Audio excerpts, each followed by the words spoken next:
Service Management Part 6, Brand Extension. The objectives of the day are identify and discuss the pyramid business model, identify and discuss the strengths and weaknesses of a remote extension model, identify and discuss the benefits and challenges of an extension strategy. Many luxury brands have multiple tiers in terms of their luxury brand. They may have a more exclusive luxury brand where few can afford it, which we will refer to as top of range. The next tier is the heart of the range, and the bottom tier is the entry level to allow people to aspire to reach up into the pyramid model.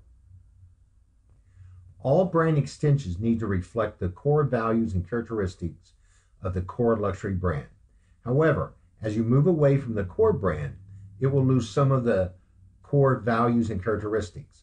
However, the critical part is that they must be at the top of the range at each of the tiers.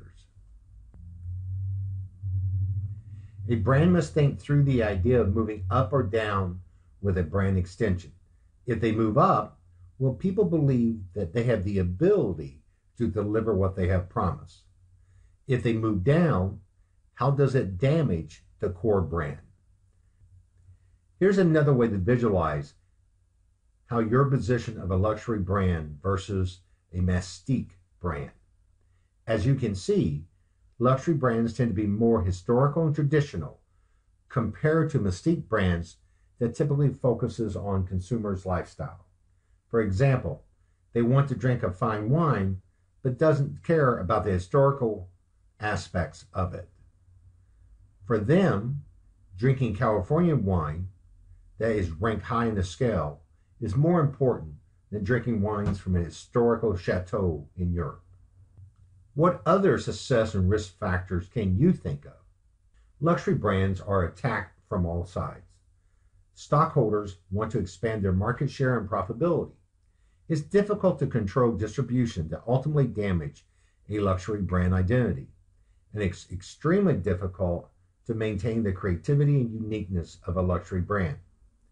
In today's world, many of our luxury brands are owned by stockholders who expect a high level of return, which can damage a luxury brand image because they are focused on selling goods as a mystique or premium brands, which will overall damage the luxury brand image.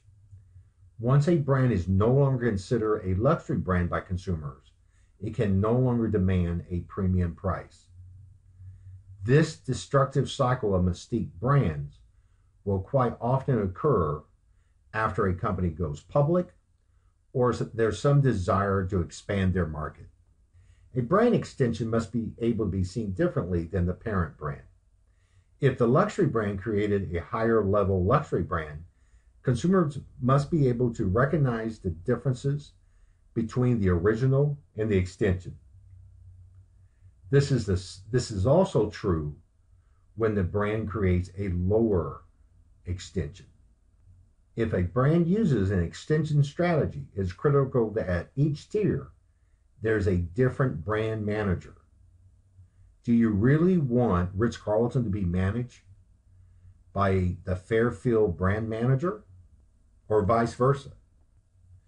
Look at these for a moment and place these different extension brands onto that figure. Let's take a moment and take a look at this. Please take the different brands and put it on the figure to the right. Let's take a look at this for a moment. One of the world's best-known hotel brands is teaming up with a man who pioneered the boutique hotel. Ian Schrager is using his bold designs to create a new hotel for Marriott.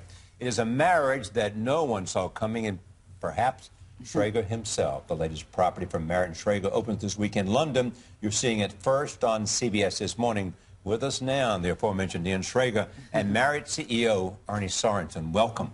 Thank you. So what's this all about, this combination between this boutique genius and this sort of large international hotel chain? I think it's a marriage of extraordinary skills. Really? So Ian brings this keen eye for a special boutique experience around design, and he can describe it better than I can, so I'll let him do that. But it's a place where he's been playing for a long time.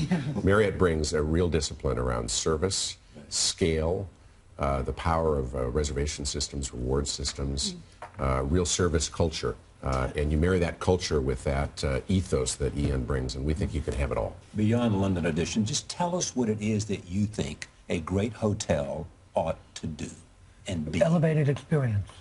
Make it special. Make you feel great. Invisible design. How do you do that? What do we want to build special? Well, it's a kind of alchemy that happens, a spark that happens by massing all the details. An alchemy happens and you walk in there and you feel really special about it. Yeah, you can get a feeling, I think, sometimes, Ian, when you walk into the lobby of a hotel where you go, I want to stay here. But I'm wondering how this dating actually started, because years ago, Ian Schrager, you said, the Marriott hotels is like the Walmart of hotels. When you compare it to Walmart, no matter what you think of the brand, you have to respect it because you want to wow people, give them an experience.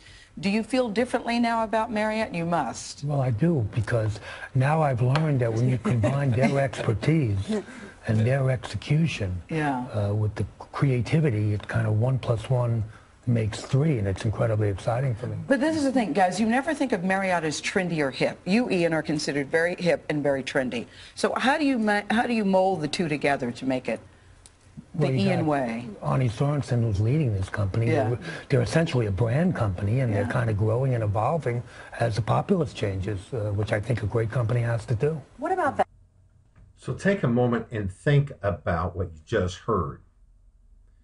What do you see are the strengths of Marriott, and what do you see are the strengths of Ian Schrager? And how do you think this relationship will work in the long term?